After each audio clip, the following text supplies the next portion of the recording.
ಭಕ್ತನು ನಾನು ಕಲಿಯುಗ ನಡೆಪ ಜಿತೇಂದ್ರಿಯ ಬ್ರಹ್ಮ ನೀನೆ ಸಾಟಿಯು ನಿನಗೆ ಹನುಮ ರಾಮನಾಮವೇ ನಿನ್ನಯ ಭಕ್ತಿ ಬಲವು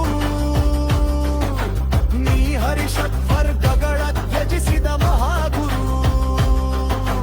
ವಜ್ರದೇಹಿಯು ನೀನು ಚಿನ್ನದ ಗುಣವು ಧ್ಯೇಯವೇ ಪಡೆಯುವುದು ನಿನ್ನಯ ಒಲವು ರುದ್ರನಾಂಶವು ನೀನು ಆದರೂ ನೋಡಲು ಸೌಮ್ಯ ಹನುಮ ನಿನ್ನಯ ಭಕ್ತನಾಗುವುದು ಎಷ್ಟೋ ಜನುಮದ ಪುಣ್ಯ